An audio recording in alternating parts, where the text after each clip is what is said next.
I'm Dr. Ivan Sherick. I'm a psychoanalyst, and I am with the Michigan Psychoanalytic Institute and Society. The paper that I am going to read is titled Developmental Lines and Neurotic Conflict, a case illustration of an adult. Introduction. When Anna Freud introduced the concept of developmental lines into the assessment of the totality of the child's personality rather than isolated parts, Miss Freud was calling for inspection of the, quote, basic interactions, end quote, between the child's id and ego in the context of various developmental levels, as well as specification of age-related sequences of them. Whatever level reached on a particular developmental line represented, quote, the results of interaction between drive and ego-superego development and the reaction to environmental influences.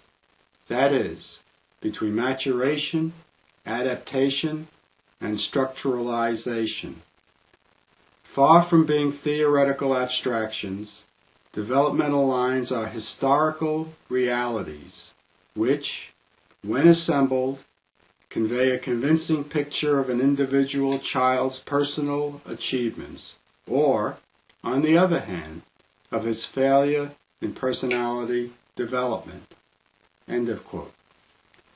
Peter Neubauer suggests that evaluating a child's developmental lines enables one to study the, quote, transformation of earlier pathology during succeeding stages, the reorganization of pre-Oedipal and Oedipal conflicts during latency, adolescence, and adult life, and it will make genetic interpretations and reconstructions of succeeding levels of development more precise. End of quote. Biven, in an elaboration of Anna Freud's concept, has proposed a model of a, quote, developmental network, end quote. He suggests we speak of developmental, quote, pathways, end quote, instead of strands, comprised of strands, instead of lines, to take account of a lack of correspondence between lines. In his three-dimensional model, a strand may intertwine with another. One particular strand may be more important than another, so there may be considerable distortion of a particular strand without endangering the forward movement of the pathway. Biven's contribution accommodates the interaction and different contributions of particular strands to forward movement when a particular strand might be involved in pathology. The developmental line that I will illustrate in particular will be that, quote, from the body to the toy and from play to work, end quote. I will mostly use the more familiar term developmental line insofar as this term and Biven's term can be used in concert with one another, I believe without conceptual distortion. Also, a strand that I believe fits along this line as well as along the developmental line, quote, from egocentricity to companionship, end quote, will be considered, namely a relationship to a pet. The first developmental line involves the autoerotic play of the child, progressing to the use of a transitional object, to soft toys of various kinds, to increasingly complicated play material that serve ego activities and the fantasies underlying them. The play activity gives way to pleasure in task completion and in problem solving, usually corresponding to the child's entry into school. Finally, the ability to play transforms into the ability to work. Along this line are derived several allied activities, such as daydreaming, games, and hobbies. The developmental line involving egocentricity to companionship includes the progression from a selfish, narcissistically oriented outlook on the object world, to other children related to as things, to other children related to as helpmates for short periods of time, to other children related to as partners and objects in their own right. Somewhere along this developmental line is the strand of relating to a living, non-human object, namely a pet. This strand is also involved in the developmental line from the body to the toy and from play to work, so that a pet can be a successor to a soft toy. Pets can be drawn into psychopathology as the object of a phobia, or instead as an object along a philic direction. Philic refers to the opposite of phobic, namely an attraction toward an entity or situation. Pets can be important in symbolic, object-directed, and narcissistic ways. The following case material from the analysis of an adult male will focus on and illustrate how the developmental lines from the body to the toy and from play to work and from egocentricity to companionship were drawn into conflict. The organization of the infantile neurosis and successive adult transference neurosis and its successful resolution in analysis reflected vicissitudes of these developmental lines. Case illustration. Background. Mr. P was an overweight, 27-year-old medical social worker. His red hair and freckles contributed to a boyish appearance. He had been living with a woman for a number of years with intentions of someday marrying, but unable to make the commitment. He is the older of 2 children, having a married sister 16 months younger. Father is a physician and mother is a nurse. When Mr. P was 18 months old, his father had a relapse of hepatitis. He and his newborn sister were sent out of state, respectively, to a paternal grandmother and a maternal aunt for a period of 6 weeks while mother nursed her sick husband. Mr. P lost his newly acquired toilet training and had to be retrained by his grandmother, allegedly in a harsh manner. His family moved eventually to the same city as his grandmother, who became a surrogate mother. She overindulged him, and he felt more loved by her than by his parents. She died when he was 6.5 years old, and following her death, his handwriting became messy. His teachers were unsympathetic, and he began to dislike school, and began a period of underachieving. His messy handwriting likely was a revival of the loss of sphincter control following the separation from mother at 18 months of age. At the time of the evaluation, Mr. P indicated that although he felt work was satisfying, he had no ambitions with regard to it, and he daydreamed about being a railroad planner. He was an avid hobbyist at model railroad building. I was impressed by the correspondence between his hobby and his career aims. I also thought it interesting that as an adult, he seemed to inhibit his phallic strivings, while as an adolescent, he engaged in competitive sports. Treatment. After the first months of analysis, Mr. P recognized that he was feeling disappointed and angry, that I was not going to take responsibility for his life. He used the metaphor of rushing water. He wished to float and go wherever the current took him. There was an image of a brown seahorse in an internal black space. Mr. P remembered that as a youngster he collected seahorses, and that the males took care of the newborn. The wish was for me to take care of him, to carry him, to surrender himself to me. Seahorses were related to his interest in ponies, several of which his family owned. When he was involved with his pony, he felt rough and intimidating, and expressed his masculinity and his defiance of his parents' preference for a girl.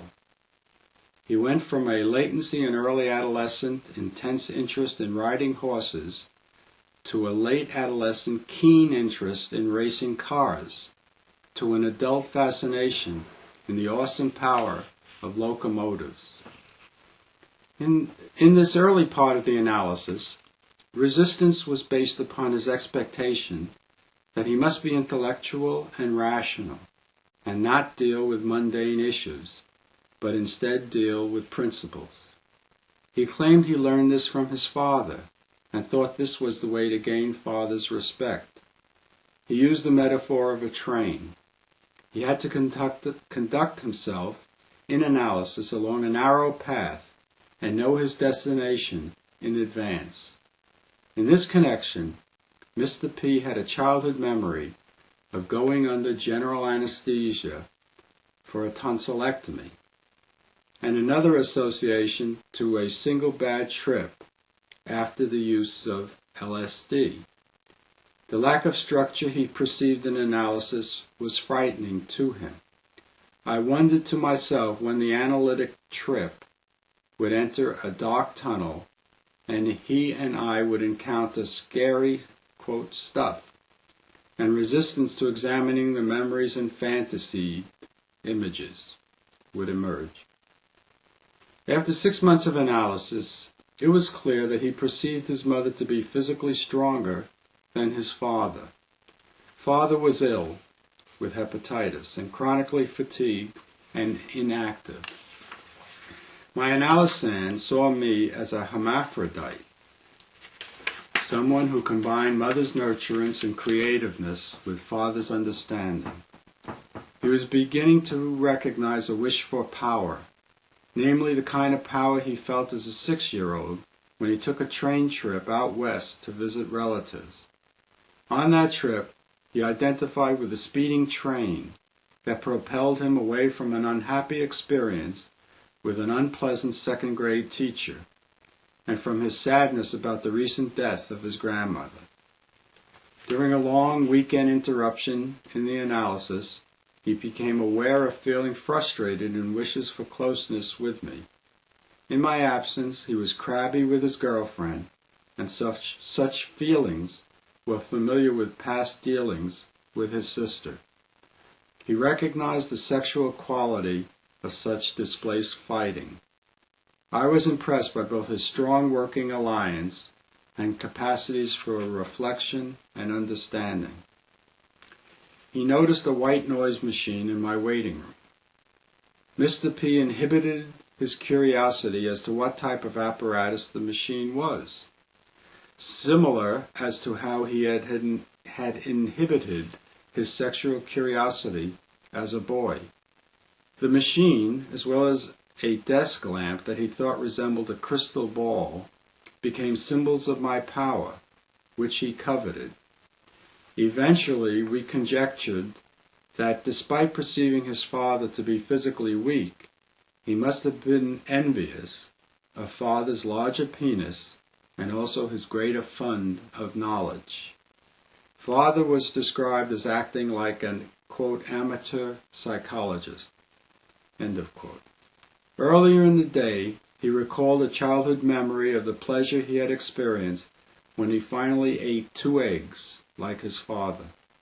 He presently wanted power through knowing answers, omniscience, the derivative of his childhood wish to have phallic power, or omnipotence.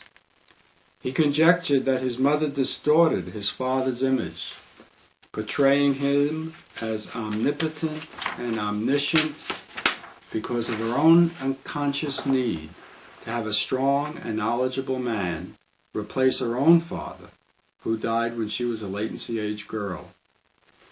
Mr. P began to view analysis as a demand that he grow up and give up his infantile pleasures.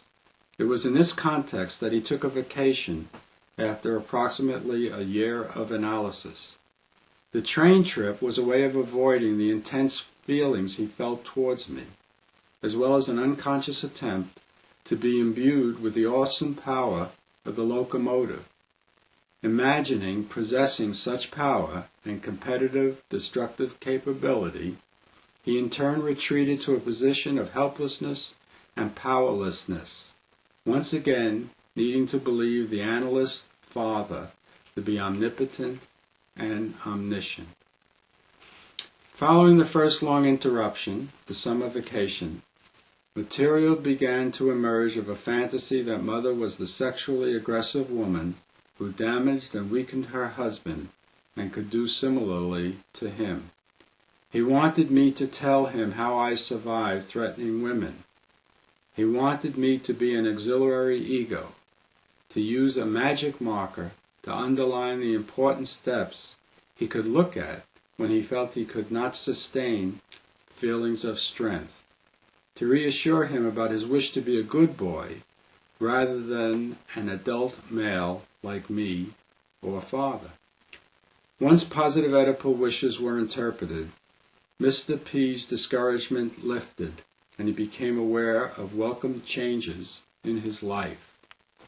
During the consultation, he had volunteered that his major masturbation fantasy was one where a woman dressed in a man-tailored suit has a shotgun, or a handgun, I should say. A connection between this fantasy to the one above about his mother was implied, but was not made yet by Mr. P. A dream suggested death wishes toward the father analyst, and indicated that he thought a tonsillectomy at age 8 to be a punishment for such wishes. An adenoidectomy at age 4 was an antecedent.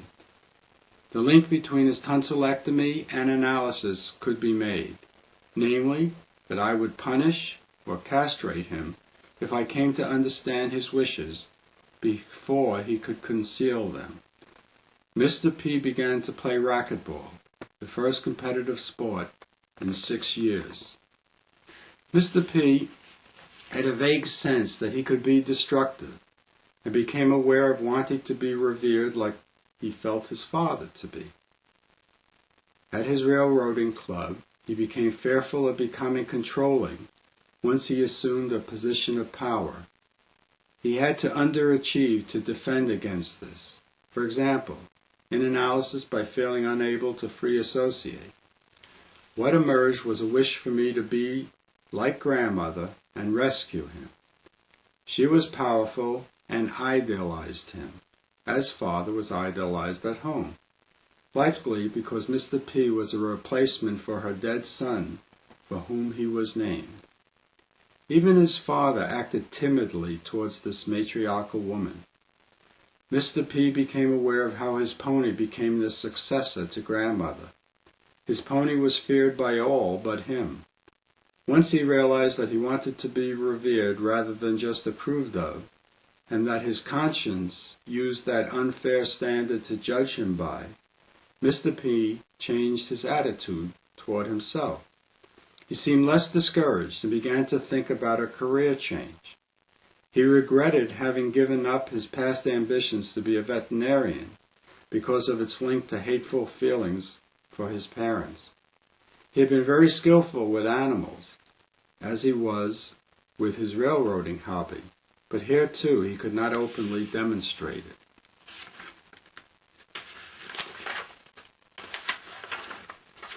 It seemed liberating to him once he realized that his superego had the same roots as that which it prohibited. At 1.5 years of analysis, he thought of buying a car, and after procrastinating, eventually acted on the evening of the day he saw me in my car. He realized that the thought of surpassing his father, an auto enthusiast, was frightening. Mr. P imagined father was threatened by his new car. Competitive strivings with the analyst's father were in conflict with loving feelings. He was offered a part-time job in a hobby shop but turned it down, believing that a year earlier he would have thought such a job to be neat, as if he was playing all day. He had more adult ambitions now and was afraid of them. Mr. P disclosed he had been considering becoming a psychotherapist, but felt his motive was envy of me. Such a career would get Mother's applause. Near tears, he spoke about how hurt he was when the director of his department, a woman, did nothing to get him a salary increase. After the summer vacation, he grew a mustache. He said he was more accepting of his masculinity.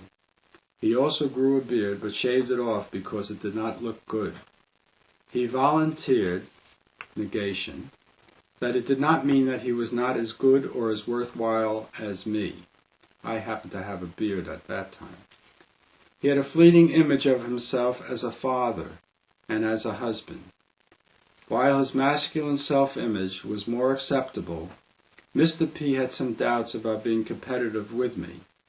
He became aware of his need to win resoundingly, and of his wish to have more adult sexual pleasures, but felt he was not entitled to feel adult.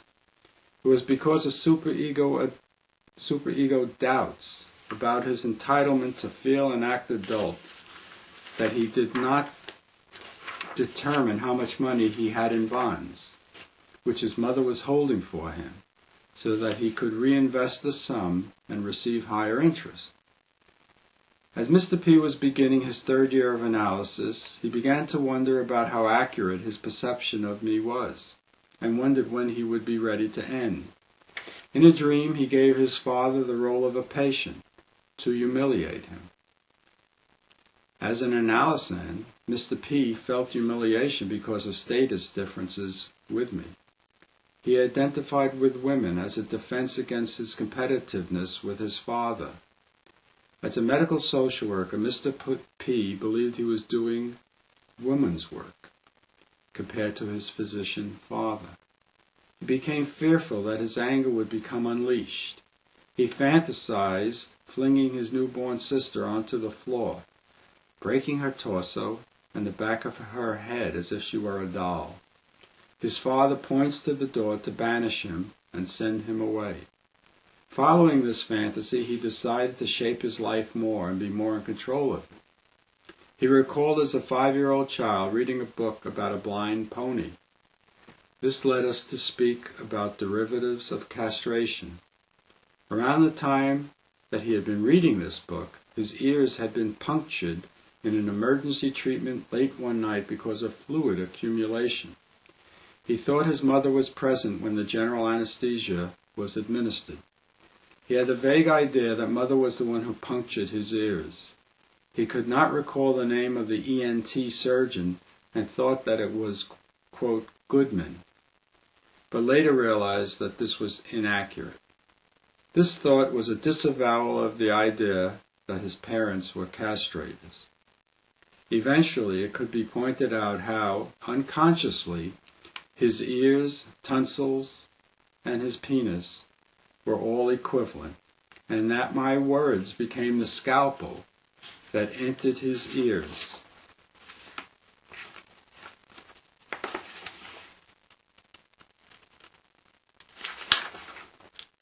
And proclaimed me the castrator.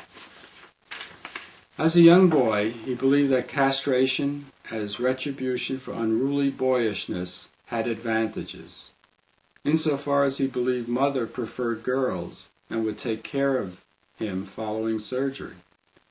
This was no longer worthwhile as an adult.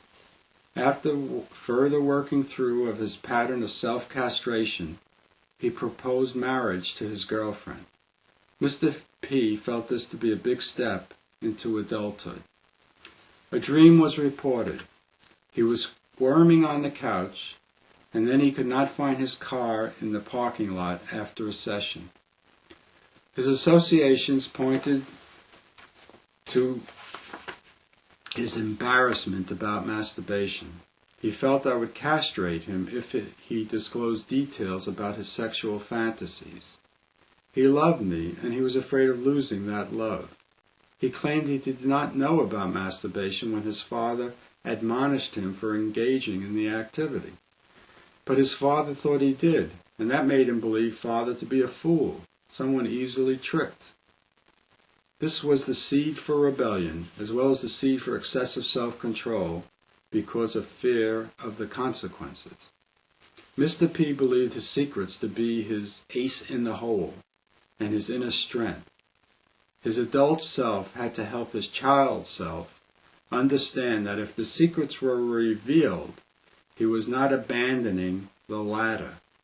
He then made an admission of one of his best-kept secrets, namely, that since age 13 he had been cutting out magazine pictures of women with guns, or drawing such women, which he then used to masturbate. He felt this to be weird and abnormal. He wondered if underneath his fantasies was an identification with father, whom he consciously perceived to dominate, humiliate, and control mother. He thought he created the fantasy of a woman with a gun to control himself. Mr. P realized, however, that his wish to be assertive was not all pathological. He told his fiancée that he wanted to resume the missionary position during intercourse so that he could penetrate her deeper.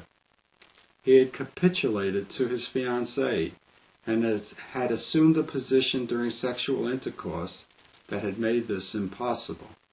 He felt he could now assume control over himself. The worry had diminished that he would become a sexual criminal, a rapist, without such fantasies. During the final year of treatment, Mr. P's Oedipal fantasies emerged more directly within the transference. He had a fantasy of finding me shot dead by a previous patient, a female. He is unable to convince the police that he is not the guilty perpetrator of the murder. Associations led to his masturbation fantasy. A woman with a gun, and it seemed to him that there was an unconscious part where the woman has just come from killing a man. With much trepidation he wondered if the man was his father.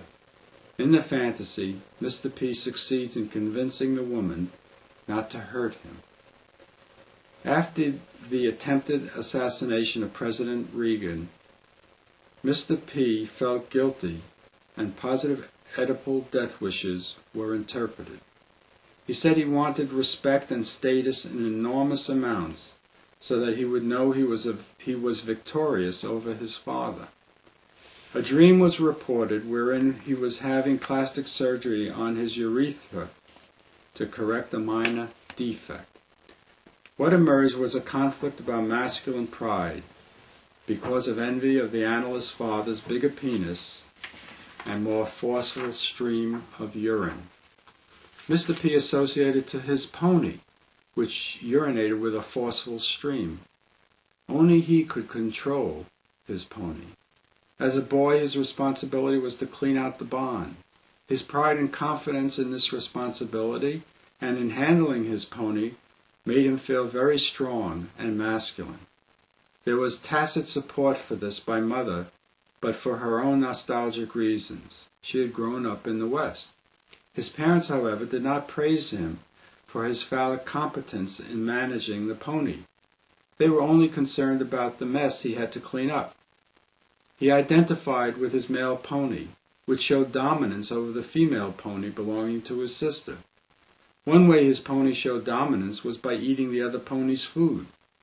My patient overate and was overweight. After we talked about this, Mr. P bought a new cassette recorder, having been satisfied up till then with hand-me-down equipment from his father. He felt he dared to be as big as father now. He began to feel more like a professional, read professional literature for the first time, and planned to attend a workshop. He felt less depressed and more competent. His marriage was a watershed, insofar as he felt emotionally to have made a transition into adulthood. As we approached the summer vacation, he broached the topic of termination. We decided to consider a date after the vacation. When we resumed, the maternal transference emerged. As a little boy, he wished he would be called pitiful, like his sister. He would have sacrificed respect for pity. Unlike his sister, he perceived anger when his parents were disapproving. He had always wanted to be taken care of like he saw his younger sister cared for by mother. A mood of sadness was secretly cherished, and he would feel it when alone. For example, as an adult when he drove his car or was involved in his model railroad hobby. The mood reminded him of the closeness he once felt with mother, and we understood it as a transitional mood. Mr. P had a fantasy that his obesity would cause a heart attack, and then he would get to be taken care of like father had been by mother when he was convalescing. He expressed anger at me because I had not made growing up occur more expediently and with less pain. Mr. P was afraid to experience the sadness and anger because it would signify the termination of his analysis. He watched the news accounts on television of Egyptian President Sadat's assassination and realized he liked to see a strong leader topple, and his thoughts went to me. He worried that he was an assassin. He hoped to survive by exasperating me, and then would receive only a token castration. He would push me off the road with his car, and I would end up in a ditch. If I got angry, after that, he would punch me in the face and quit analysis. He saw Moby Dick on television and reflected on how ruinous it could be to fight against something you think is responsible for your unhappiness.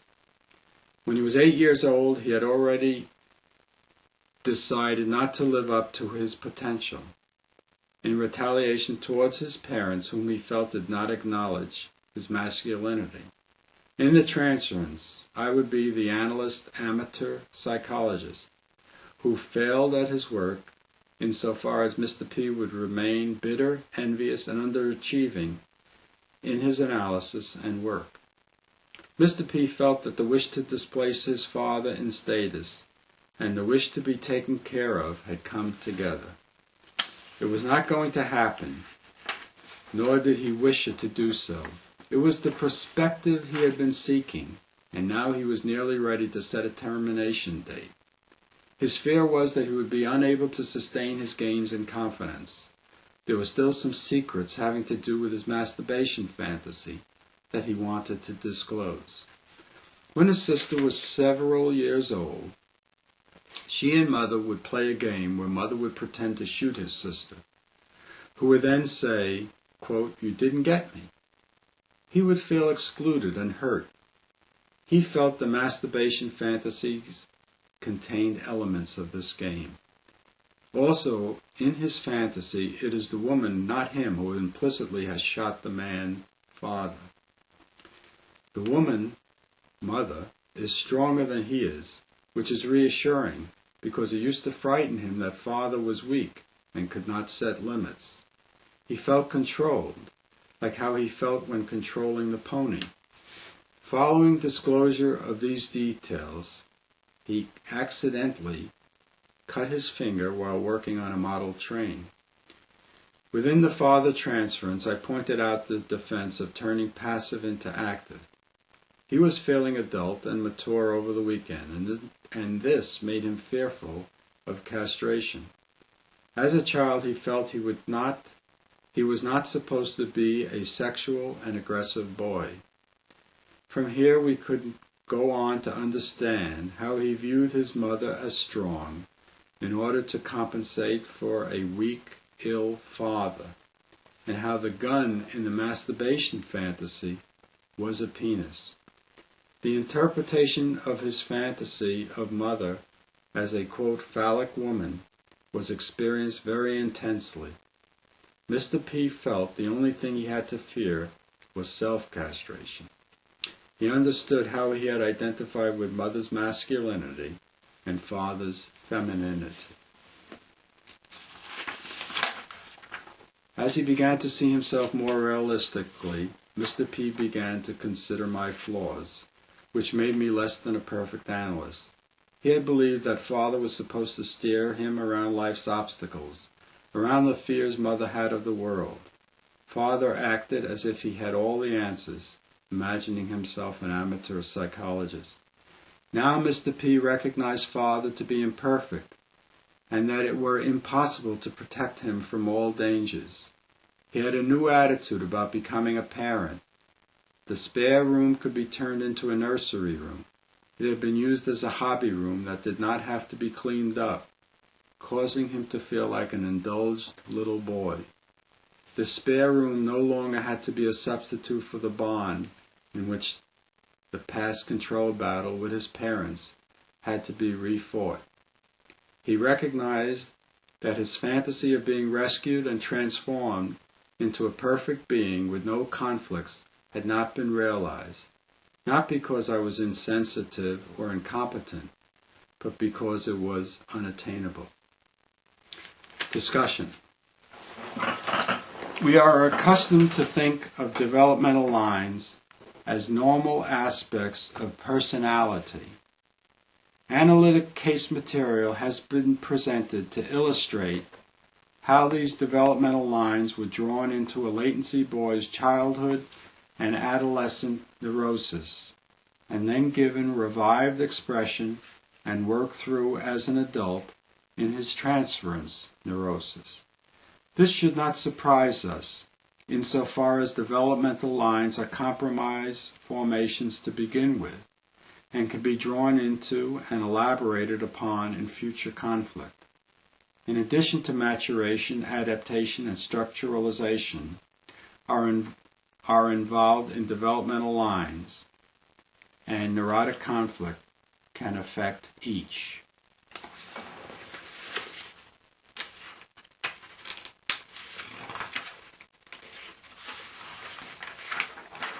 We have shown how strands from two pathways or lines of development intertwined and contributed towards each other's growth. Historical realities, such as the temporary loss of Mr. P's mother at age 18 months and subsequent death of his grandmother at age 6, respectively, resulted in a loss of bowel control and later in messy handwriting. In other words, a post-Oedipal revival of the original pre-Oedipal developmental conflict. Both regressions contributed to his feeling of not being in control over his body. His ego was additionally shaken by his inability to control his anger when he perceived his parents to favor his sister. Already in latency, Mr. P believed his father's prediction that he was destined to become a criminal because of this apparent lack of control. Father's self-imposed lack of strenuous activity because of a fear of a recurrence of hepatitis led to an unconscious view of him as castrated and added to Mr. P's fear of loss of control. Father did not seem to be a formidable adversary who could set limits. Positive Oedipal wishes became intolerable and had to be displaced from mother onto sister and then defended against by reaction formation, which intensified the fighting and exacerbated the feeling of being unable to control himself. The need for a strong parent contributed to the development of a phallic mother representation. Mr. P's masturbation fantasy took shape in early latency. This was a developmental line shift in the direction from the body to thoughts. Preceding this was play with toy cowboy guns, a shift in the direction from the body to the toy. Mother's support, albeit ambivalent, of his pony riding and her origins from the West were influential to his young mind and excited the notion of a woman with a gun, a cowgirl. A movie starring Bob Hope and Dorothy Lamour, I wonder if not symbolic of mother, wherein there was a cowboy-cowgirl storyline, also made an early impression and contributed to the first latency masturbation fantasy of rescuing a cowgirl tied to a tree. In the movie, Bob Hope, the cowboy, is corralled and lassoed, so to speak, by the competent cowgirl, who clearly was more phallic than him. Mr. P's pony was another determinant of the unconscious motif of cowboys and cowgirls. Hence the woman, in his conscious adolescent masturbation fantasy, dressed as a gun moll, likely disguises her unconscious cowgirl identity. He convinces her not to hurt him and instead to model in different poses while he photographs her. Photography, one of Mr. P's adolescent hobbies, satisfied primal scene fantasies. The idea that father was injured during sex by the passionate, castrating, phallic woman whom my patient could control by taking, quote, stills of her. After the death of his grandmother, his family moved out of the city into the surrounding countryside. Mr. P, age 8, felt isolated and lonely, away from friends he had made, with whom his active masculine strivings were gratified. He felt acutely also the loss of his beloved grandmother. It is around this age that we see the intrusion of neurotic conflict into the developmental lines, from the body to the toy to play to work, and from egocentricity to companionship. His companion that satisfied his loneliness was his pet pony, likely an heir to some soft animal transitional object or toy, but also linked to his matriarchal grandmother. This strand both impeded and facilitated growth on the two developmental lines, as it was first drawn into neurotic conflict and then creatively and adaptively resolved. It came to be endowed with all the phallic impulses that Mr. P both felt good and scared about. Such impulses made him feel scared that he would express them towards sister in displacement from mother. He overate, as did his rapacious pony, in order to both enhance his masculinity, to be big and strong, yet fast, and to hide it. Being able to control his pony gave him a sense of phallic pride, as well as security, insofar it was like controlling himself. His adaptive utilization of his pet pony was in accordance with the principle of multiple function. In mid-latency, sedentary model building, rather than horsemanship, gained him unqualified approval from mother. She seemed singularly interested in not having her son's activities disturb her husband. During his adolescence, the automobile became the replacement of his pony. Mr. P competed successfully with his father, a car enthusiast who owned expensive foreign models, by driving his car skillfully and swiftly over country roads. In the transference, his destructive rage towards the father analyst culminated in a fantasy of pushing my car off the road with his car. In his young adult years, locomotives, the, quote, iron horse of the Indians, and he often rode his pony bareback, then became a replacement for the pony and the car. He was fascinated by their strength and power. There were fond memories of railroad trips out west to visit mother's family. Out of this developed an avocational interest and eventually a vocational interest. Phallic games were further sublimated and neutralized in this manner. Partly he did not pursue such a career because he believed a low priority existed in the then current presidential administration for a national railway system. His anger about this was easily stimulated into a patricidal fantasy when the president was almost assassinated, President Reagan. Finally, his choice of profession, work, as a medical social worker was a compromise formation between identifications with his physician father and his nurse mother. He felt like he did woman's work, but as the transference neurosis was developed and resolved, he saw it more as a career. He became more of a professional and could derive masculine self-esteem. Also, as a professional, he surpassed his father, who remained only an amateur psychologist.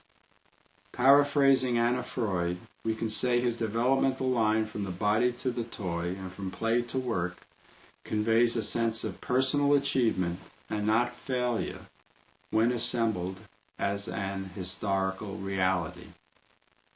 Summary. The concept of developmental lines in connection with neurotic conflict was examined. Focus was placed particularly on the line from the body to the toy and from play to work. Like all compromise formations, the developmental line can be adaptive or neurotically colored. An adult case where a neurotic conflict intruded, but where a creative solution ensued, was presented to illustrate the above.